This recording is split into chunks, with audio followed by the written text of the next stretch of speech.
नमस्कार प्यारे विद्यार्थियों, आप सभी का संकल्प परिवार में स्वागत है। कई विद्यार्थी कह रहे हैं प्रेम जी सर बीएसटीसी वालों के लिए तो भगवान है, क्यों बाकी वालों के लिए नहीं हो हैं? वैसे इतनी बड़ी उपाधि तो नहीं देनी चाहिए। हाँ, सभी के लिए मेहनत करते हैं, चाहे बीएसटीसी के लिए हो और भी हो। बीएसटीसी में तो मैंने जो शिक्षण अभिरुचि करवाई उससे बाहर तो कभी सवाल आया भी नहीं है। एज इट इज हूबहू सवाल पूछे जाते हैं। फिर भी आपको और भी विषय बहुत पढ़ाता हूँ और जब तक गाड़ी चलती रहेगी तब तक हम लोग पढ़ाते रहेंगे, आप लोगों के साथ में हमेशा जुड़े रहेंगे, आप लोगों को मोटिवेट करते रहेंगे। और आप लोग जब ऐसी बातें करोगे तो हम भी थोड़ी थोड़ी मोटिवेट होते हैं। आप लोगों से हमें ऊर्जा मिलती है और हमसे आपको प्रेरणा मिलती है ना, इतना ही फर्क है। चलिए, आप सभी का बहुत बहुत स्वागत बांसवाड़ा से, है ना। रिंकू मीना जोहर प्रणाम, यस आपको भी। चलिए, प्रकाश सारन, यूवी चौहान, सभी का मैं स्वागत करता हूँ। दिनेश गोदारा, कई ऐसे मेरे लाडले जिनके नाम वापस लेने पड़ेंगे, कहेंगे सर हमारा नाम नहीं लिया। बिल्कुल सभी का लेंगे, चलता रहेगा, पढ़ते रहेंगे आनंद के साथ। लीजिए शुरू करें, क्लास का टाइम हो गया है ना, तो पढ़ाई भी तो करनी जरूरी, क्योंकि संकल्प की खास विशेषता यही है, संकल्प चैनल पे पढ़ाई की बातें ज्यादा होती हैं। यस, भारत में प्रौढ़ शिक्षा कार्यक्रम, देखो ऐसे सवाल पूछे जाना तो उत्तर कैसे देना है कि भारत के अंदर प्रौढ़ शिक्षा के जो कार्यक्रम चल रहे हैं उसकी विफलता का क्या कारण है, क्यों ऐसे विफल हो रहे हैं। अनुदेशक अन्य कार्यकर्ताओं की लापरवाही की वजह से ऐसा हो रहा है। प्रौढ़ों के लिए किसी अतिरिक्त अभिप्रेरणा की व्यवस्था का ना होना, इनके लिए कोई खास व्यवस्था ना होना, मोटिवेट करने वाले इनको कोई भी नहीं है। उचित निगरानी का क्या होना, अभाव होना। ऐसी स्थिति के अंदर भारत के अंदर प्रौढ़ शिक्षा कार्यक्रम, इतने बढ़िया कार्यक्रम सफल नहीं हुए, मतलब यो इतने नहीं अच्छे नहीं हुए कि प्रौढ़ शिक्षा कार्यक्रम से ये शिक्षा प्राप्त कर रहे हैं, वैसे नहीं हुआ। बहुत सारी समस्या आई और इस समस्याओं के कारण अनुदेशक अन्य कार्यकर्ताओं की लापरवाही भी रही और अभिप्रेरणा की व्यवस्था भी नहीं है, उचित निगरानी का अभाव भी है। इसका मतलब उपयुक्त सभी कारण है जिसके कारण ये असफल रहे हैं। क्या उत्तर दे रहे हो? 4 दे रहे हो? बिल्कुल सही आ रहा है उत्तर। एक शिक्षक का निजी जीवन कैसा होना चाहिए, आप एक शिक्षक को ध्यान रखना। अब जितने भी विद्यार्थी मेरी क्लास देख रहे हैं, आप सब अपने आप को क्या समझेंगे आज से कि हम सर एक शिक्षक हैं। और जब तक आप अपने आप को शिक्षक नहीं समझेंगे तो आप उत्तर गलत कर दोगे। अपने को अभी विद्यार्थी नहीं समझना है। क्यों नहीं समझना है? क्योंकि यहाँ का जो प्रश्न पत्र है वो इसी प्रकार का है। तब कहेंगे कि आप एक शिक्षक है और एक शिक्षक का निजी जीवन कैसा होना चाहिए, पद की गरिमा के अनुरूप होना चाहिए, स्कूल के मानकों के अनुरूप होना चाहिए, चाहे जैसा हो इससे अंतर नहीं पड़ता, गंभीर और दिखावपूर्ण होना चाहिए। दिखावपूर्ण तो नहीं होना है, जैसा हो वैसा तो कह नहीं सकते, क्योंकि पद की गरिमा का फिर ख्याल रखना भी बहुत जरूरी है। स्कूल के मानक के अनुरूप होना चाहिए या पद की गरिमा के अनुसार होना चाहिए। जैसे मैं हूं, मैं क्या हूं, मैं एक व्याख्याता हूं, ध्यान रखना ना, मेरी पद व्याख्याता है और मेरा पद व्याख्याता के अनुसार मेरा निजी जीवन भी होना चाहिए। उसके अनुसार रहन सहन होना चाहिए, बोलने का तरीका भी होना चाहिए, हर बात इस तरह से होनी चाहिए। अब दूसरे कोई और पद के जो पढ़ेंगे ना, आपको उनका बोलने का तरीका, उनका लहजा आपको अलग होगा, हमारा पढ़ने आने का तरीका, बोलने का तरीका अलग होगा, क्योंकि एक पद की भी क्या होती है, गरिमा होती है जी। तो यहाँ पद की गरिमा के अनुरूप होना चाहिए, इसका उत्तर होगा 1 नंबर। मुझे सबसे अधिक परेशानी महसूस होती है, सबसे अधिक परेशानी होती है मुझे मतलब मेरे को कोई व्यक्तिगत परेशानी नहीं है, ध्यान रखना, आपको भी कोई परेशानी नहीं है, लेकिन यहां पर ध्यान रखना कि मैं कौन हूं, एक शिक्षक हूं और मैं शिक्षक होने के नाते मुझे सबसे ज्यादा परेशानी होती है जीवन के मूल्यों में गिरावट से, अपने प्रधानाचार्य से भी क्या परेशानी है। विद्यार्थियों से कभी भी परेशानी होनी भी नहीं चाहिए। अभिभावकों की उदासीनता, इससे भी कभी भी परेशानी नहीं होनी चाहिए, क्योंकि अगर अभिभावक विद्यालय नहीं आ रहे, उदासीन है, तो उनको जोड़ना है। विद्यार्थियों को तुम हमेशा मोटिवेट करना है। प्रधानाचार्य से तो हमेशा अच्छे संबंध रखने पड़ेंगे। फिर क्या होगा, जीवन के मूल्यों में गिरावट आ रही है ना। जीवन के मूल्यों में गिरावट मतलब लोगों का पतन हो रहा है। कैसा? नैतिक पतन हो रहा है। ये देखिएगा, हो रहा नहीं हो रहा, नैतिक पतन हो रहा है। आज की तारीख में देख लीजिए, भाई बहन का साथ चलना भी मुश्किल हो चुका है। ऐसी स्थिति के अंदर हमारे मूल्य, हमारे आदर्श जब गिर रहे हैं, सब ऐसा गिरावट हो रही है जीवन के मूल्यों के अंदर। इसलिए मेरे को सबसे ज्यादा परेशानी महसूस होती है और एक शिक्षक को तो परेशानी महसूस होती है, क्योंकि शिक्षक के द्वारा भारत के भविष्य का निर्माण किया जाता है, तो उनके हाथ में तो देश का भविष्य है, उनको तो इस बात की परेशानी होगी। बिल्कुल, नरेंद्र बिश्नोई, रेखाराम सारन बार में 1 नंबर उत्तर दे रहे हैं। संतोष कुमार, यस आप सबका उत्तर 1 नंबर आ रहा है, गुड। अच्छा चलिए, चंद्री की मरुधरा से प्रणाम आपको भी। आप यदि सह शिक्षा स्कूल में पढ़ाते हो तो आप क्या करेंगे? सह शिक्षा स्कूल कैसी होती है? जिसके अंदर गर्ल्स भी है और उसके साथ साथ बॉयज भी है। शिक्षा और सब जुड़ा है, सह शिक्षा स्कूल पढ़ाते हो तो आप सब पर समान रूप से ध्यान देंगे। मेधावी लड़कियों पर अधिक ध्यान देंगे, लड़कों पर अधिक ध्यान देंगे, सभी लड़कियों पर समान रूप से अधिक ध्यान देंगे। यहाँ पर देखो, यहाँ पर केवल गर्ल्स पर, केवल बॉयज पर, सभी लड़कियों पर समान रूप से ध्यान देंगे या सब पर समान रूप से ध्यान देंगे। क्या किया जाएगा? कई बार ऐसा होता है कि इस तरह से सह शिक्षा के अंदर हमें, चाहे सह शिक्षा हो, प्रधानाचार्य का बच्चा पढ़ रहा हो, कलेक्टर का बच्चा पढ़ रहा हो, एमएलए एमपी का बच्चा पढ़ रहा हो, किसी भी जाति धर्म का बच्चा पढ़ रहा हो, सब तरह से दिव्यांग बच्चे पढ़ रहे हो, सबको समान शिक्षा देनी है। क्लास के अंदर किसी तरह का कोई भेदभाव नहीं करना है, तो सब पर समान रूप से ध्यान देंगे, सब पर समान रूप से। शिक्षक की दैनिक दिनचर्या का अंग होगा अवकाश के दिनों में धार्मिक स्थलों पर समय व्यतीत करना, विद्यार्थियों में अधिगम की दर को बढ़ाने के लिए निरंतर चिंतनशील रहना और कक्षा में निरंतर नवीन प्रयोग करना, नित्य प्रति वाचनालय जाना था, पत्र पत्रिकाओं का अनुरूप अध्ययन करना। 2 और 3, या मैं 3 लिख देता हूं, ध्यान रखना, 2 और 3। अब बताओ, अवकाश के दिनों में धार्मिक स्थलों पर, धार्मिक स्थलों पर क्या आज छुट्टी है, चलो देश नोक जाकर के आते हैं। आज छुट्टी है, चलो आई माता के जाके आते हैं। कहां पर?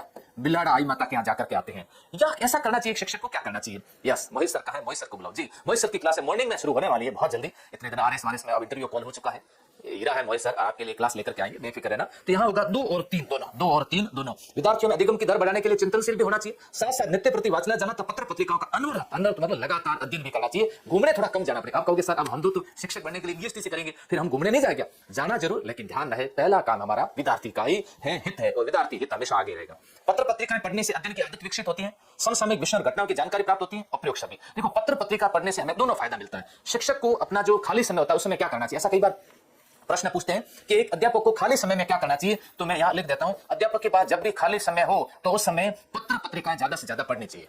किसको? अध्यापक को खाली समय में पत्र पत्रिकाएं पढ़नी चाहिए। ठीक है जी, और यहां पर आपका उत्तर होगा 3 नंबर। अगला सवाल है, अन्य व्यवसायों की तुलना में शिक्षण कार्य, देखो अन्य कोई भी व्यवसाय हो उसमें शिक्षण कार्य, चाहे पटवारी हो, ग्राम सेवक हो, जो भी अन्य व्यवसाय हो उसमें से सबसे अच्छा व्यवसाय कौन सा? शिक्षण कार्य। महिलाओं के लिए अति उपयुक्त है, क्योंकि इसमें ट्यूशन आदि के माध्यम से पैसा बहुत है, इसमें अवकाश बहुत मिलते हैं, इसमें नारी को सम्मान भी मिलता है, उसके साथ किसी प्रकार के दुर्व्यवहार की संभावना बहुत कम होती है, इसमें काम कम घंटे करने पड़ते हैं। महिलाओं का जितना सम्मान, महिलाओं को इस पेशे के अंदर जितना वो कंफर्टेबल है, इतना दूसरे किसी पेशे के अंदर कम है। होगा और भी अच्छा होगा। किसी को लगे मैं तो सर आईपीएस हूं, मुझे बहुत अच्छा लग रहा है, मैं आईएएस बनी हुई हूं, वो हो सकता है, मैं भी पॉसिबल, वो उनकी सोच पे निर्भर करता है। यहां पर है इसमें नारी को सम्मान बहुत अच्छा मिलता है और दुर्व्यवहार की संभावना भी इसके अंदर कम रहती है।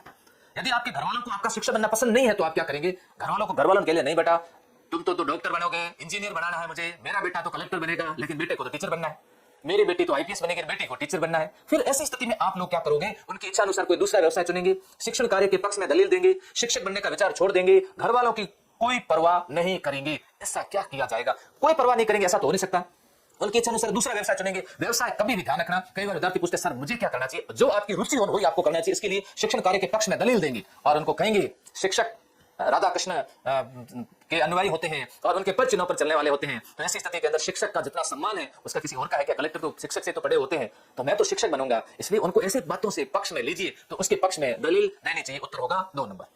अगला सवाल, शिक्षिका बनने के उपरांत किसी प्रतिष्ठित समाज में सम्मिलित होने के अवसर पर आप वहां से हट जाएगी, ये बताने में संकोच करेगी कि आप एक शिक्षिका हैं, आपको बताने में गर्व होगा कि आप एक शिक्षिका हैं, ये कहना चाहेगी कि आप प्रशासनिक सेवा में, मान लो कभी कहीं मीटिंग के अंदर है, कहीं चले गए और समाज के बहुत सारे लोग वहां पर इकट्ठे हैं और वहां पर शिक्षिका मैडम चली गई और किसी ने पूछ लिया आप क्या हो, वो सोचे कि मैंने अगर ऐसा कह दिया कि मैं तो एक मास्टर हूं, लोग क्या सोचेंगे इसलिए कह देती हूं मैं तो आरएस हूं, ऐसा कभी नहीं करना चाहिए। गर्व से कहना चाहिए मैं क्या हूं, मैं एक शिक्षिका हूं।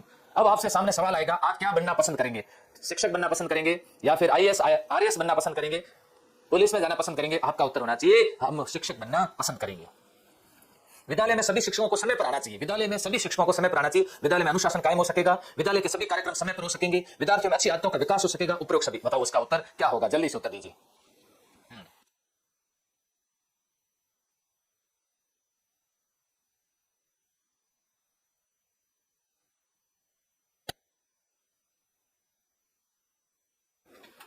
कई लोग कह रहे सर पिछली बार की तरह क्लासे बंद करके मत जाना, नहीं जाएंगे, इस बार क्लासे रेगुलर आप लोगों के लिए लेकर के आया हूं। सर आप सौरभ गांगुली जैसे लगते हो। अच्छा क्या बात है, यूं किसी की जैसे तो लगा। उपयुक्त सभी है ना, कैसे हैं? उपयुक्त सभी। कई लोग कहते हैं नाना पाटेकर की तरह लगते हो, कई लोग कहते हैं उसकी तरह लगते हो, पता नहीं किसकी तरह लगता हो। आप एक प्रभावी शिक्षक के लिए ये आवश्यक नहीं मानते हैं। क्या आवश्यक नहीं मानते? किसके लिए? शिक्षक कैसे होने चाहिए? प्रभावी शिक्षक होने चाहिए और अपने विषय के विशेषज्ञ होने चाहिए। ध्यान रखना, विषय के विशेषज्ञ होने चाहिए, प्रभावी होने चाहिए। इसके लिए क्या नहीं मानते हैं? जल्दी से उत्तर देना। वो विषय को रोचक बनाता हो, वो उत्तम वक्ता हो, वो केवल दम देने वाला हो, सृजनशील हो, आप मानते हैं? यस। उत्तम वक्ता हो, मानते हैं? यस। विषय को रोचक बनाए, मानते हैं? यस। और उपयोग सभी। देखो शिक्षक को विषय को रोचक बनाना चाहिए। कैसे? नहीं तो हमारे पास में कोचिंग में पढ़ने के लिए कौन आएगा? कोई नहीं आए। हम लोग क्या करते हैं, विषय को जो भी पढ़ाते हैं उसको बड़ा इंटरेस्टिंग बना देते हैं और बच्चे कहते हैं सर हाँ ये बात तो हमारे को याद हो गया। Yes yes. तो यहाँ पर वो केवल दंड देने वाले हो, पिटाई करने वाले हो, ऐसी स्थिति के अंदर विद्यालय में कोई आएगा क्या? इसलिए दंड देने वालों से बचना चाहिए। यस, बढ़िया बात है। सभी एक बार और शेयर करो विद्यार्थी। आज आया हो तो सबको बुलाओ कि आ जाओ सर आ गए हैं, जुड़िएगा। आपके विचार में शिक्षा क्या है? एक राष्ट्रीय कर्तव्य है, समाज सुधार का साधन है, माध्यम है, साक्षर बनाने का साधन है, मानव का संस्कार रूपी आवरण है। बताओ आपके अनुसार शिक्षा क्या है? ना शिक्ष धातु से बनी। शिक्षा किससे? शिक्ष धातु से, जिससे विद्यार्थियों को किसकी ओर ले जाती है? विद्यार्थियों को अंधकार से रोशनी प्रदान की जाती है, अंधकार से रोशनी प्रदान की जाती है। तो आपके अनुसार बताओ शिक्षा क्या है? मालाराम का उत्तर है सर 2 इसका उत्तर होगा। देखते हैं नवीन चौधरी ने 2 दिया है, क्या देखते हैं 2 नंबर उत्तर सही है क्या? समाज सुधार का साधन एवं माध्यम है। यस, शिक्षा क्या है? शिक्षा हमारे लिए समाज सुधार का एक साधन है। और समाज का सुधार कब होगा? जब हम विद्यालय के बालक को सुधारेंगे, और बालक जब सुधरेंगे तो समाज का सुधार होगा। बालक को कौन सुधारेगा? बालक को सुधारेगा शिक्षक। हम सुधरेंगे युग सुधरेगा, हम बदलेंगे युग बदलेगा ना। ये होना चाहिए। हम लोग क्या सोचते हैं पहले युग बदलेगा फिर मैं बदलूंगा, मैं पहले क्यों बदलूं? यस, ऐसा नहीं होना चाहिए। अगला सवाल लीजिए। आप कक्षा में पढ़ा रही हो, अब कोई जिद करेगा नहीं सर मैं तो पढ़ा रहा हूं, कोई बात नहीं बेटा, रहा भी सही। उस समय आचार्य द्वारा बुलाए जाने पर आप क्या करेंगे? एक स्लिप पर परिस्थिति लिखकर भेजेगी, स्पष्ट मना कर देगी, तुरंत उसके पास चली जाएगी, घंटा समाप्ति के बाद ही जाएगी। अब जैसे क्लास के अंदर गए और ऐसी स्थिति के अंदर कांस्टेबल फिजिकल, हाँ शुरू करवा रहे, जल्दी करवा रहे ना, Delhi police constable classroom live batch कब लगेगा, बिल्कुल राहुल जी लगेगा। तो देखो यहाँ पर वहां पर क्या हो, क्लास के अंदर पढ़ा रहे और बाहर से मैसेज आ गया कि आपको आचार्य जी बुला रहे, तो एक स्लीप पर परिस्थिति लेकर के भेजी जाएगी और उनको कहा जाएगा कि बस थोड़ी देर के लिए रुक जाइए, अभी मेरी क्लास का टॉपिक शुरू होगा और टॉपिक समाप्ति के बाद हम आपसे मिलने के लिए आ जाते हैं। यहाँ ध्यान रखना, इस तरह से घंटा समाप्ति के बाद जाएगी, वहां जाने से पहले थोड़ा सा स्लीप वहां पर भेजनी पड़ेगी ताकि वो भी संतुष्ट रहे। एक नंबर उत्तर होगा ना। इस समय शिक्षा का विषय किसी भी सूची में नहीं है, संघ सूची में है, समवर्ती सूची में, राज्य सूची में। सूचियां कितनी प्रकार की है? संविधान के अनुसार 3 प्रकार। कौन कौन सी? केंद्र सूची, राज्य सूची। तो केंद्र, कुछ विषय केंद्र सूची में है, कुछ विषय राज्य सूची में है, कुछ विषय ऐसे हैं जो कैसे है, समवर्ती सूची के अंदर है। यस, तो यहां पर उत्तर होगा कौन सी सूची? समवर्ती सूची। 3 नंबर। शिक्षण कार्य बहुत से शिक्षक भी नहीं कर पाते हैं, हर व्यक्ति कर सकता है, पढ़ा लिखा व्यक्ति ही कर सकता है, हर व्यक्ति के वश का नहीं है। अब बताओ, शिक्षण कार्य बहुत से शिक्षक भी नहीं कर पाते, हर व्यक्ति कर सकता, पढ़ा लिखा व्यक्ति ही कर सकता है, हर व्यक्ति के वश का नहीं। देखो ऐसा नहीं उत्तर देना, हर व्यक्ति के वश का नहीं उत्तर नहीं देना, हर व्यक्ति नहीं कर सकता ये भी उत्तर नहीं दे सकते हम, क्योंकि हर व्यक्ति कैसे करेगा जब वो पढ़ा लिखा है नहीं। बहुत से शिक्षक नहीं कर पाते, ये शिक्षकों की बुराई हो गई। पढ़ा लिखा व्यक्ति ही कर सकता है शिक्षण का कार्य। यस, शिक्षण कार्य हमेशा पढ़ा लिखा ही कर पाएगा। एक अच्छा शिक्षक वह होता है जो विषय का अच्छा ज्ञाता होता है, जिसके पास में विषय अच्छा नहीं है वो अच्छा शिक्षक कतई नहीं हो सकता। यस, तो उत्तर होगा 3 नंबर। भारतीय समाज के परिप्रेक्ष्य में शिक्षण एक चुनौती से भी अधिक है। सांप्रदायिक द्वेष के कारण, धर्मांतर विवेकहीनता के कारण, जातीय विभेद के कारण और उपयुक्त सभी कारण वर्तमान के दिन शिक्षण कार्य ये बड़ी चुनौतीपूर्ण कार्य है, बहुत चुनौतीपूर्ण। देख लीजिए आज की तारीख में शिक्षक का कार्य बहुत चुनौतीपूर्ण हो गया। क्यों हो गया? इसका कारण भी ये है, देखो एक तो धार्मिकता का मामला बहुत बड़ा है, जातीय भेदभाव भी बहुत ज्यादा बड़ा है और अंधविश्वास भी बहुत ज्यादा हो चुका है। ऐसी स्थिति के अंदर शिक्षण कार्य में कई प्रकार की शिक्षक के सामने चुनौतियां भी आती है और इस चुनौतियों से निपटना है, तो इसका उत्तर होगा कौन सा? उपयुक्त सभी उत्तर राइट होगा। सांप्रदायिक द्वेष के कारण, धर्मांतर विवेकहीनता के कारण, जातीय विभेद के कारण, उपयुक्त सभी उत्तर होगा 4 नंबर, उपयुक्त सभी सही होगा। यस। शिक्षक आचार संहिता है। शिक्षक आचार संहिता मतलब शिक्षक से संबंधित एक आचार संहिता बनी होती है, हर एक की होती है। जैसे हमारी है, जैसे हम भी एक शिक्षक है तो हमारी भी आचार संहिता है। आपको विद्यालय किस तरह से आना है, किस तरह से क्लास लेनी, आपका शैली किस तरह की होनी, ऐसी आचार संहिता। शिक्षकों को नैतिकता का पाठ पढ़ाने वाली पुस्तिका, शिक्षा कार्यों का सरकारी दस्तावेज, शिक्षकों की मानक व्यवहारों की सूचक पुस्तिका, मानक है ना, ये ध्यान रखना, मानक व्यवहारों की सूचक पुस्तिका। तो उत्तर होगा इसके अंदर 3 नंबर। शिक्षक से संबंधित जो मानक है, आप कहोगे सर मानक क्या होते हैं? मूल्य, वैल्यू, स्टैंडर्ड जिसे कह सकते हैं, वो मानक जो बने होते हैं उस मानक के अनुसार शिक्षक को चलना पड़ता है। सर पेपर का लेवल कैसा होगा, चेनारा कुमार ऐसा ही होगा जैसे मैं पढ़ा रहा हूं, ऐसे ही सवाल पूछे जाएंगे लगातार। मेरी क्लास है देख लेना, आप शिक्षण अभिरुचि का एक भी सवाल आपके छूटेगा नहीं। हिंदी की क्लास, हिंदी क्लास भी बिल्कुल शुरू करेंगे, भूगोल की क्लास भी गौराजी सर लेंगे और हिस्ट्री की भी मैं क्लास लूंगा। हम लोग पूरा कोर्स आपके लिए ऑब्जेक्टिव पैटर्न पर अभी आपके सामने एमसीक्यू बैच लेकर के आए और आप लोग इसका फायदा उठाए। जैसे अपने ऐप में जो बच्चे पढ़ रहे हैं वो ऑफलाइन पढ़ रहे हैं, उन सबको भी हमने कह रखा है कि आप ये क्लास है सब देखो और आपको प्रैक्टिस होगी इसमें ज्यादा। एक शिक्षक के रूप में आप किस स्थान पर शिक्षण करना पसंद करेंगे? अपने गांव के स्कूल में, अपने जनपद के स्कूल में जहां संपन्न परिवारों के बच्चे पढ़ते हैं, जहां के प्रधानाध्यापक आपके परिचित हो, किसी भी ऐसी पाठशाला जहां पढ़ने पढ़ाने का वातावरण हो। कैसा? अपने गांव में ये कोई जरूरी नहीं, अपने जनपद का मतलब अपने तहसील क्षेत्र में प्रधानाध्यापक अपने परिचित हो, ये क्या करना है? आप तो शिक्षक हो, कहीं पर भी वहां पढ़ाएंगे जहां पर पढ़ाने का माहौल बहुत अच्छा हो, ध्यान रखना है ना। तो माहौल किसी भी ऐसी पाठशाला जहां पढ़ने पढ़ाने का अच्छा सा क्या हो, वातावरण होना चाहिए। यस या सर आपकी क्लास डेली होगी ना? हाँ डेली होगी, बिल्कुल होगी, क्यों नहीं होगी? आपके लिए तो पढ़ाना है तो फिर डेली लेके आएंगे।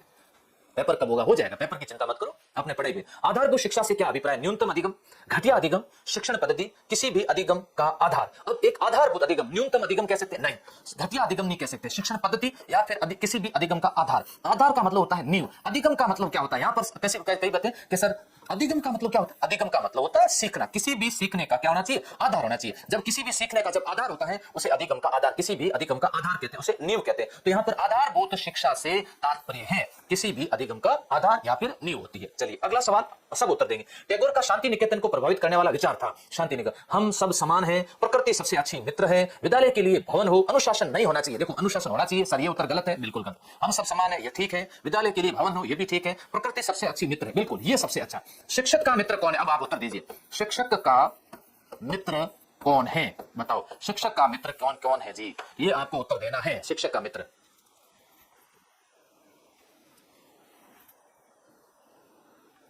अच्छा एक भाई साहब क्या करें, बीएसटीसी का सर आपके पास पेपर आता है क्या? एक दिन पहले क्लास लेते हो, सारे सवाल उसी में से आते हैं। ऐसा काम मैंने आज दिन तक ना तो किया है और ना कभी करूंगा, ठीक है जी। मैं हर बच्चे को पढ़ाने का दायित्व है मेरा, इसे फर्जीवाड़े करने का काम हम नहीं करते हैं और जो करे उनको मुबारक, करेगा वही भरेगा। मैं तो खुले में लाइव आकर कहता हूं कि इस तरह से कार्य हम लोग कभी करेंगे नहीं और आपके उत्तर का इंतजार कर रहा हूं। कई लोग कह रहे सर स्टूडेंट, कई कह रहे बुक, और सबसे अच्छा शिक्षक का मित्र होता है बोर्ड। कौन होता है? बोर्ड उत्तर देख करके आना, ऐसा सवाल है। अभी मैं किनसे बातें कर रहा हूं? बोर्ड से तो बातें कर रहा हूं, सबसे ज्यादा इनसे बातें कर रहा हूं। आपकी तरफ बहुत कम देख रहा हूं। आप मित्र थोड़े हो, मेरे मित्र तो बोर्ड है ना, ध्यान रखना। इसलिए शिक्षक का अच्छा मित्र बोर्ड होता है। 3 भाषा पढ़ाने के लिए त्रिभाषा का सूत्र आया। तो ऐसी स्थिति के अंदर इसका स्तर उपयोगी है। तो ये कैसे? निम्न प्राथमिक स्तर, उच्चतर प्राथमिक स्तर, माध्यमिक स्तर या उच्च माध्यमिक स्तर। ये त्रिभाषा पढ़ाने वाला जो फॉर्मूला आया ना, उच्चतर प्राथमिक स्तर तक आया, उच्चतर प्राथमिक स्तर आया। कैसे कहा गया? इनको त्रिभाषा सबसे पहले बच्चे को मातृभाषा में पढ़ाया जाए, मातृभाषा के बाद में राजभाषा जो अपनी है उसमें पढ़ाया जाए, जैसे हिंदी है, और उसके बाद में किसी एक विदेशी भाषा में पढ़ाया जाए। और विदेशी भाषा, भारत के अंदर ज्यादातर विदेशी भाषा अंग्रेजी में ही पढ़ाया जाता है। तो ये उच्चतर प्राथमिक स्तर से संबंधित है। अगला सवाल है, आपके विचार में शिक्षण अधिगम प्रक्रिया का सर्वाधिक महत्वपूर्ण घटक क्या है? शिक्षण अधिगम प्रक्रिया में सबसे महत्वपूर्ण घटक क्या है आपके अनुसार? शिक्षक है। शिक्षण अधिगम प्रक्रिया क्या होता है? यहां ध्यान रखना, शिक्षण और अधिगम। शिक्षण का मतलब है सिखाना और अधिगम का मतलब होता है सीखना। और अधिगम कौन करते हैं? अधिगम करते हैं विद्यार्थी। ये विद्यार्थी का काम है अधिगम करना, और शिक्षक का काम है शिक्षण कार्य करवाना। दीजिए, शिक्षक का कार्य शिक्षण, यहाँ पर अधिगम। तो यहाँ शिक्षक, कक्षा, वातावरण, विद्यार्थी, अधिगम सामग्री। तो यहां पर आपके लिए महत्वपूर्ण घटक है विद्यार्थी, सबसे इंपॉर्टेंट। वर्तमान की शिक्षा विद्यार्थी केंद्रित है, तो विद्यार्थी महत्वपूर्ण घटक है। उत्तर क्या आ रहा है? कई लोग 4 दे रहे, कई लोग 2 दे रहे। क्यों भाई? बबीता चौधरी, पॉकर, आयुष, कैलाश, पीके मीना, पिंटू बिश्नोई, आपके उत्तर ऐसे कैसे आ रहे हैं? ओ बाबूजी, ध्यान किधर है? वर्तमान की शिक्षा पद्धति बाल केंद्रित है, शिक्षक केंद्रित नहीं है। ये सवाल तो रीट में भी पूछा जा चुका है, सेकंड ग्रेड, फर्स्ट ग्रेड के अंदर ये सवाल आ चुके हैं। समझ रहे हो बात को? ये है। अगला, प्राय सामाजिक समायोजन का कठिन काल कहा जाता है। ऐसा कौन सा काल है जिसमें कठिन? देखो, ये जो अवस्था है ना, कौन सी अवस्था? किशोरावस्था। आप कहोगे सर किशोरावस्था कब से कब तक होती है? 12 से लेकर 18 तक का ये जो समय होता है, ये जीवन में सबसे कठिन काल माना जाता है इसको। और इस समय विद्यार्थी जो होते हैं वो घर में कहीं पर भी समायोजन आसानी से नहीं कर पाते हैं। क्यों नहीं कर? इसमें किशोर रूप, अलग अलग प्रकार के रूप धारण करते हैं और वो सबको पसंद नहीं आता है। तो ये पूर्व किशोरावस्था लड़कों के संदर्भ में, उत्तर किशोरावस्था के लड़कों के संदर्भ में है, पूर्व किशोरावस्था लड़कियों के संदर्भ में है, पूर्व किशोरावस्था के दोनों लिंग के संदर्भ में। अब ये केवल लड़कों लड़कियों के लिए नहीं है, ये दोनों के लिए है ना। इसमें दोनों के लिए समायोजन करना थोड़ा टफ होता है। अलग अलग रूप धारण करेंगे, और रूप धारण करेंगे तो घरवाले इसको पसंद नहीं करेंगे। तो ऐसी स्थिति में वो थोड़ी सी डांट देंगे। डांट देना इनको अच्छा नहीं लगता है। यस, एक 3 वर्ष के बालक के लिए निम्न में से दंड पर्याप्त होगा। उसे दंड का भय प्रदान करना। 3 वर्ष का बालक है, उसको दंड कैसे देना? उसे दंड का भय प्रदान करना, उसे पिता का भय दिखाना, उसे माता की उपेक्षा का भय दिखाना, शारीरिक कष्ट पहुंचाने की संभावना व्यक्त करना। शारीरिक कष्ट किसी को नहीं देना। पहली बात तो ये है, आपको बता देता हूं, दंड शब्द का प्रयोग नहीं करना है, किसी को भी बालक को दंड नहीं देना है। जी ध्यान रखना। फिर क्या करना है? उसको तो इतना ही बोलते, उसको कह देना, बेटा तेरी माता द्वारा तेरी उपेक्षा की जा रही है। उपेक्षा करना और अपेक्षा करना। मैं आपसे अपेक्षा करता हूं कि आप सब पढ़ करके अच्छा मुझे रिजल्ट देंगे। उपेक्षा करना का मतलब नजरअंदाज करना, उसको क्या कर देना? नजरअंदाज करना। ऐसी स्थिति में इतना ही दंड बहुत है। खेल विधि से शिक्षा देने वाले स्कूलों में शिक्षा पर कोई व्यय नहीं होता है, बहुत महंगी पड़ती है, देने वाले शिक्षक की भूमिका समाप्त हो जाती है, पर्यावरण का एक भाग बन जाती है। ये देखो, उत्तर दीजिए फटाफट। 25 नंबर का उत्तर क्या दोगे? वर्तमान की जो शिक्षा पद्धतियां खेल पर ज्यादा दे रही। छोटी स्कूलों में तो आपके बीएसटीसी करोगे तो कौन सी स्कूल पढ़ाओगे? प्रथम से लेकर के 5 तक। तो यहां पर खेल खेल में पढ़ाओगे ना, तो पर्यावरण का एक भाग बन जाती है। इसका पर्यावरण का भाग। देखो, रेखाराम का उत्तर सही है कि सर पर्यावरण का एक भाग बन जाती है। क्यों? क्योंकि खेल खेल बाल मैदान में, ग्राउंड में कहीं पर खेलोगे, बगीचा बना हुआ वहां पर खेलोगे, तो पर्यावरण का एक भाग बन जाती है। ठीक है। अगला सवाल, शिक्षण की अन्वेषण विधि का प्रवर्तक किसे? ऐसी कोई विधि का पूछा ना प्रश्न। अन्वेषण विधि, इसको खोज विधि के नाम से भी जानते हैं, इसको ह्यूरिस्टिक मेथड के नाम से भी जानते हैं, इसको खोज विधि, अन्वेषण विधि कहते हैं। कि प्रवर्तक कौन है? प्रोफेसर आर्मस्ट्रांग है। कौन है? प्रोफेसर आर्मस्ट्रांग को इस विधि का प्रवर्तक माना जाता है, प्रवर्तक माना जाता है। यस। महात्मा गांधी ने बेसिक शिक्षा की धारणा का प्रयोग सबसे पहले कहां किया था? बेसिक शिक्षा शांति निकेतन में किया, सेवाग्राम में किया, टॉलस्टॉय दक्षिण अफ्रीका गए वहां किया था, या फिर नो आखली में किया था? नो आखली में तो मेरे लाल दंगे हुए थे। यस। अच्छा, टेस्ट सीरीज की लिमिट हटानी है? बिल्कुल हटाएंगे। तो यहां पर कहां पर किया था? टॉलस्टॉय के अंदर किया, टॉलस्टॉय के अंदर। अगला प्रश्न है, भारत में सतत मूल्यांकन स्कूलों में लागू न होने का कारण क्या? सतत मूल्यांकन अभी नया CCE, याद रखना, ये CCE है ना, सतत, कंटिन्यू कॉम्प्रिहेंसिव इवैल्यूएशन, सतत एवं व्यापक मूल्यांकन। किस लिए? प्रधानाचार्य द्वारा शिक्षा विभाग के बंदे नियमों पर चलना, योजनाबद्ध शिक्षण का ना होना, सरकार की शिक्षा के प्रति उदासीनता का होना। एक या दो, दोनों, एक वो दो, दोनों सही है। इसलिए CCE वर्तमान में इतने अच्छे तरीके से लागू नहीं हो रहा। पिछली बार आपके बीएसटीसी में CCE का सवाल पूछा गया था। कहा जाता है कि शिशु एक कोरी स्लेट के समान है। यस, ऐसा कहा जाता है, शिशु जो होते हैं वो कोरी स्लेट के समान है। तो आप बताओ। यस, उसका दिमाग बिल्कुल खाली होता है, शिशु अबोध होता है, शिशु में द्वेष भाव नहीं होता है, इसे इच्छा अनुसार गढ़ा जा सकता है। इसलिए शिक्षक को कहा गया है क्या? कुम्हार, कुम्हार कहा गया है। और ये जो बच्चे होते हैं ना, ये तो मिट्टी है, और शिक्षक के द्वारा, कुम्हार के द्वारा मिट्टी को विशेष रूप से क्या देना है? आकार देना है। और हमारा और आपका भी आगे काम आकार देना ही होगा। उत्तर होगा 4 नंबर। देवीलाल मीणा ने 4 नंबर उत्तर दिया है, राइट है। इसे इच्छा अनुसार गढ़ा या बनाया जा सकता है, गढ़ा या बनाया जा सकता है। गांधी जी ने बेसिक शिक्षा में सार्थक सृजनात्मक क्रिया को बहुत महत्व दिया। इनमें से किसको सार्थक सृजनात्मक क्रिया कहा जाता है? मिट्टी के खिलौने बनाना। सृजनात्मकता क्या? क्रिएटिविटी, कुछ नया करना, मिट्टी के खिलौने बनाना, कढ़ाई का काम करना, रंग साजी का काम करना, या फिर उपयुक्त सभी। इसका उत्तर होगा 4 नंबर, उपयुक्त सभी सही होगा। या देखिए, बेसिक शिक्षा गांधी जी के अंदर सृजनात्मकता, सब तरह की बातें बताई, नई चीज होनी चाहिए, उसे सृजनात्मकता कहते हैं। शिक्षा से मेरा तात्पर्य बालक तथा व्यक्ति के शरीर, मन, आत्मा। ये मैं जैसे कई बार कहता हूं SMA, अगर इस तरह से आ जाता है तो समझ लीजिए ये कथन राधाकृष्णन का है, क्रिस्टोलॉजी का है, महात्मा गांधी का है, या फिर जॉन ड्यूई का है। तो ये कई विद्यार्थियों को मेरा फॉर्मूला पता होगा। शरीर, मन और आत्मा का पूछा जाता है तो महात्मा गांधी उत्तर राइट होगा। यस, महात्मा गांधी। त्रिभाषा फॉर्मूला का अर्थ क्या? अभी मैंने बताया था आपको, त्रिभाषा फॉर्मूला बताया था जो उच्चतर प्राथमिक स्तर पर त्रिभाषा फॉर्मूला होता है। यस सर, ट्यूशन में व्याख्या ऑन करो। बिल्कुल करवाते हैं जी जी, श्योर श्योर। आप लोग डिमांड करते हो ना, उसके अनुसार हम लोग कार्य भी करते हैं ना, जरूर। क्योंकि आप हमेशा डिमांड हमारे से नहीं करोगे तो और किससे करोगे? आपको अच्छी लगी। अभी देखो टेस्ट सीरीज चल रही है, ऑल इन वन कितनी टॉप लेवल पे चल रही है, सब उसी के अंदर। उनको पता है एक बार पैसा खर्च करने के बाद 3 साल तक हमारे को लगातार टेस्ट सीरीज मिल जाएगी और उसके अनुसार हम लोग कितनी प्रैक्टिस करेंगे। देखो, एक तो प्रादेशिक भाषा, एक संघीय भाषा और एक कैसी भाषा? अंग्रेजी भाषा। यहां पर मातृभाषा प्रादेशिक भाषा नहीं होगी। पहले देखो, यहां पर प्रादेशिक भाषा होगी, संघीय भाषा। प्रादेशिक भाषा में मातृभाषा इंक्लूड है ना, इसलिए कई बार देखो आप लोग दो भी उत्तर दे रहे हैं सर मातृभाषा प्रादेशिक नहीं, संघीय भाषा मतलब हमारी राजभाषा हिंदी। प्रादेशिक मतलब प्रदेश, जैसे राजस्थान एक प्रदेश, ऐसा नहीं होना चाहिए। तो ये उत्तर इसमें 3 नंबर देना चाहिए था। मोंटेसरी शिक्षण विधि का सैद्धांतिक आधार है कि खेल बालक के शिक्षण में सहयोग है, बालक को मन माने खेल की पूर्ण स्वाधीनता है, बालक को अपनी रुचि की अभिव्यक्ति की स्वाधीनता है, बालक को शिक्षक से प्रेरणा प्राप्त है। मोंटेसरी, मारिया मोंटेसरी ने एक विधि दी थी जिसमें ज्ञानेंद्रियों पर आधारित है। किस पर आधारित है? ज्ञानेंद्रियों पर आधारित मारिया मोंटेसरी विधि। ये बालक को अपनी रुचि की अभिव्यक्ति की स्वाधीनता प्रदान करता है। ठीक है जी, बहुत बढ़िया बात है, वेरी गुड। सभी लोग जुड़े अच्छे से और शेयर कर दो ताकि और विद्यार्थी जुड़ जाए। डीवी के अनुसार शिक्षक है जॉन डीवी। डीवी कौन है? डीवी के अनुसार नहीं, यहाँ पर उत्तर क्या होगा? जॉन डीवी के अनुसार शिक्षक एक सैद्धांतिक आवश्यकता है, सामाजिक आवश्यकता है, व्यक्तिगत आवश्यकता है, मनोवैज्ञानिक आवश्यकता। अब देखो ये क्या है? आवश्यकता, व्याख्यात्मक करवाओ। बिल्कुल, तो यहाँ उत्तर होगा कैसी आवश्यकता है? मनोवैज्ञानिक आवश्यकता है डीवी के अनुसार। अगला सवाल है, नर्सरी स्कूलों की शुरुआत किसने की? नर्सरी मतलब LKG UKG है ना, लोअर किंडरगार्टन, अपर किंडरगार्टन। किंडरगार्टन पद्धति किसकी थी? किंडरगार्टन पद्धति कौन लेकर के आए थे? तो लोअर किंडरगार्टन, अपर किंडरगार्टन। तो नर्सरी स्कूलों की शुरुआत किसने की? जॉन ड्यूवी ने की, फ्रोबेल ने की, डाल्टन ने की, एनी बिसेंट ने की थी। तो इसका उत्तर होगा 2 नंबर होगा। किसके द्वारा की गई थी? फ्रोबेल के द्वारा की गई थी। LKG UKG, बहुत बढ़िया, शानदार उत्तर चल रहे हैं और क्लास भी लेने का बड़ा आनंद आ रहा है। जल्दी से सभी और जुड़ जाइए। बुद्धि लब्धि परीक्षण आंदोलन की शुरुआत किसने? देखो IQ, ऐसे सवाल भी आएंगे, ये मनोविज्ञान के सवाल है। जब आप लोग BSTC करोगे ना तब इस तरह के मनोविज्ञान के सवाल भी आप लोगों से पूछे जाएंगे।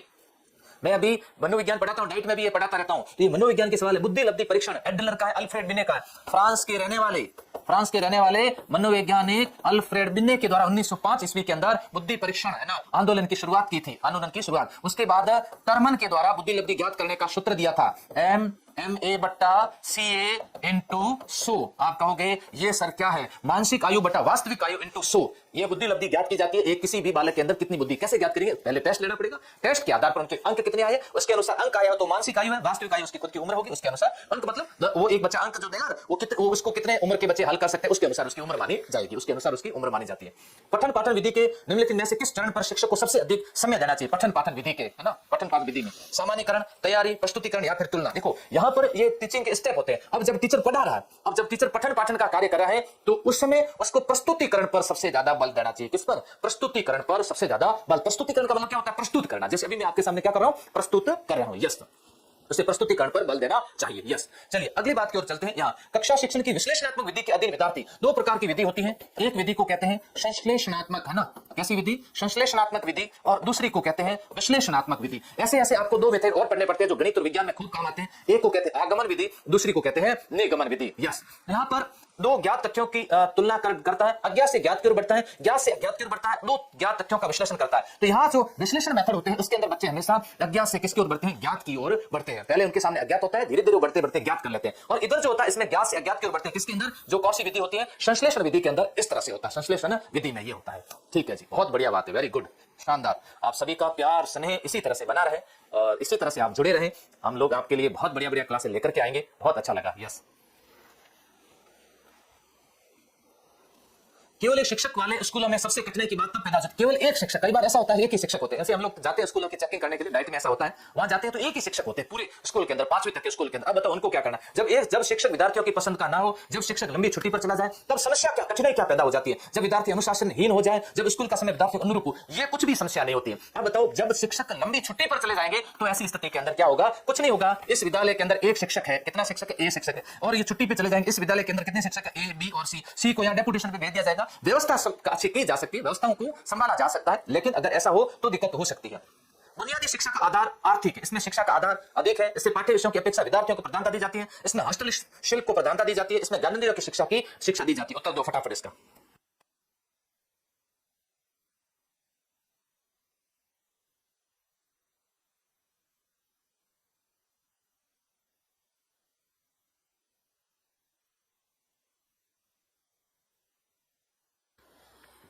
क्या उत्तर दे रहे हैं? 2 नंबर उत्तर, बिल्कुल निर्मला का उत्तर 2 नंबर सही उत्तर। इसमें पाठ्य विषयों की अपेक्षा विद्यार्थी को अधिक प्रधानता दी जाती है, विद्यार्थी को बहुत महत्व दिया जाता है इसके अंदर, ताकि विद्यार्थी को कुछ बुनियादी नींव प्रदान की जाए, नींव आधारित उसको शिक्षा दी जाए। राष्ट्रीय प्रौढ़ शिक्षा कार्यक्रम की शुरुआत की तिथि क्या थी? देखो पहला सवाल था कि प्रौढ़ शिक्षा वर्तमान में विफल क्यों हो रही है? 1964 में, 72 में, 1978 में, 1986 में। 1986 के अंदर शिक्षा नीति आई थी, शुरुआत के अंदर शिक्षा नीति लेके तो 1986 1986 की थी, लेकिन प्रौढ़ शिक्षा कार्यक्रम 1978 में चले थे। कब? 1978 में प्रौढ़ शिक्षा कार्यक्रम चले थे। ये अगला सवाल है, क्या अभिभावकों को अपने बच्चों को गृह कार्य करवाने में सहयोग देना चाहिए? अभिभावकों को अपने बच्चों को गृह कार्य करना, हाँ, इससे अभिभावकों को अपने बच्चों की प्रगति का पता चलेगा। पर नहीं, ये अभिभावकों पर अतिरिक्त बोझ है। नहीं, ये बच्चों को गृह कार्य स्वयं करना चाहिए। हाँ, इसमें बच्चे गृह कार्य अवश्य करके लाएंगे। देखो कितने अच्छे अच्छे सवाल पूछे जा रहे हैं, और ऐसे सवाल अगर आप लोग पढ़ेंगे ना तो आप लोगों को, गुरुदेव आपकी शिक्षा अभिरुचि बुक है कैसे विस्तृत पढ़ना? नहीं, मैंने कोई बुक शिक्षण अभिरुचि की नहीं निकाली, मनोविज्ञान की जरूर है, जिसमें आपके बीएसटीसी में काम नहीं आएगी ना। आपको इतना पढ़ा रहा हूं, ये पढ़ लीजिए, बहुत है। आप देखिएगा राजस्थान के YouTube के अंदर शिक्षण अभिरुचि की सबसे ज्यादा क्लासें मेरी ली हुई है, सबसे ज्यादा व्यू भी उसी पे आएंगे। तो विद्यार्थियों को, पूरे राजस्थान के विद्यार्थियों को पता है, उसमें 5-5 हजार विद्यार्थी क्लासें देखते थे। तो आप लोग अभी जुड़े हो, देखना कल परसों में संख्या बहुत ज्यादा बढ़ जाएगी। हाँ, इससे अभिभावकों को अपने बच्चों की प्रगति का पता चलता रहेगा, प्रगति का पता चलता रहेगा। यस, आपकी दृष्टि में अच्छे स्कूलों की स्थापना की जानी चाहिए। आपकी दृष्टि में अच्छे स्कूल नगर के बाहर होने चाहिए, दूर दराज के ग्रामीण क्षेत्र में होने चाहिए, धनी कॉलोनियों के बीच में, ताकि स्कूल को अधिक विद्यार्थी मिल सके। प्राकृतिक वातावरण में अच्छे स्कूलों की स्थापना की जानी चाहिए। हमेशा कहां पर? प्राकृतिक वातावरण में की जानी चाहिए, एक अलग से शांत प्राकृतिक वातावरण, और वातावरण प्राकृतिक, जहां पर बढ़िया सा मैदान हो, खेल कूद का क्षेत्र हो, वहां पर बच्चे पढ़ने के ज्यादा इच्छुक होते हैं। और शहरों में भीड़ भाड़ के इलाकों में बच्चे कम इच्छुक होते हैं। यस, अगला सवाल, आजकल के आवासीय स्कूलों की तरह ही भारतीय पद्धति के स्कूल थे आश्रम, मदरसे, मकतब या फिर गुरुकुल। वर्तमान में आवासीय स्कूल जो चल रहे हैं ना, इसी पैटर्न पर आगे उस समय भारत के अंदर जो चलते थे, आश्रम चलते थे, मदरसे चलते थे, मकतब चलते थे, या फिर गुरुकुल पद्धति हुआ करते थे। बिल्कुल, उस पद्धति को नाम था गुरुकुल। यस, डी उत्तर आ रहा, नरेंद्र विष्णु डी उत्तर दे रहे। यस, मनीष का, कविता वर्मा, सुरेंद्र सिंह माना। यस, बहुत बढ़िया, आप सभी का बहुत बहुत धन्यवाद। आप लोग इसी तरह से जुड़े रहे और पढ़ते रहे, आनंद लेते रहे क्लास का। 15 से 35 आयु वर्ग के निरक्षर लोगों को साक्षर बनाए तो कौन सा कार्य? ऑपरेशन ब्लैक बोर्ड है, अनौपचारिक शिक्षा कार्यक्रम है, राष्ट्रीय साक्षरता मिशन है, या नवोदय है? देखो 15 से 35 वर्ष के लिए कैसा है ऑपरेशन ब्लैक बोर्ड? ये तो प्राथमिक विद्यालयों के लिए ऐसा सवाल पूछते हैं। ये किसके लिए है? प्राथमिक विद्यालय, ध्यान रखना, ये प्राथमिक विद्यालय से संबंधित है। इसको ऑपरेशन ब्लैक बोर्ड के नाम से जाना जाता है। तो ये राष्ट्रीय साक्षरता मिशन है। क्या है? राष्ट्रीय साक्षरता मिशन में 15 से 35 की आयु रखी गई। बाकी प्रौढ़ होता आपके साथ, प्रौढ़ नहीं, प्रौढ़ में तो सारी आयु को साथ में शामिल किया गया। विद्यालयों के विकास तो क्या कदम उठाया जाना चाहिए? कर्मचारियों का विकास किया जाना चाहिए, बच्चों अभिभावकों को वरीयता दी जानी चाहिए, अच्छे प्राचार्य शिक्षक का चयन किया जाना चाहिए, भवन वातावरण को सुंदर बनाया जाना चाहिए। विद्यालय का विकास तब होगा जब अच्छे प्राचार्य और शिक्षक का चयन होना चाहिए, तभी विद्यालय का विकास होगा। अच्छे भवन होने से कुछ भी नहीं होगा। मेरे पास कई बार कमेंट आते भी और कहते भी कि सर आप लोग अभी संदरी चौराहे अपना जो ब्रांच है वहां पर पत्रे लगे हुए हैं, इसमें पढ़ा रहे, उससे कोई नहीं फर्क पड़ा। पत्रे में पढ़ाओ, कहीं पर पढ़ाओ, टीचर कितने अच्छे हो वो बात ध्यान में रखनी चाहिए। 3 नंबर सही है इसका उत्तर। शिक्षक संगठन का दायित्व होना चाहिए सरकार पर दबाव बनाना, शिक्षकों तथा सरकार के बीच मध्यस्थ बनकर काम करना, हड़तालों रैलियों का आयोजन करना, शिक्षकों की समस्याओं पर विचार करना तथा उन्हें दूर करने का प्रयास करना। तो शिक्षकों की समस्याओं पर विचार करना और उसको दूर करने का प्रयास करना चाहिए। शिक्षक संगठन बने होते हैं, और आप लोग आओगे, शिक्षक जब बनोगे, हमारे साथ में जुड़ोगे, तब आप कहोगे सर हाँ वास्तव में शिक्षक संगठन को बने, फिर आप भी किसी न किसी के सदस्य जरूर बनोगे। यस,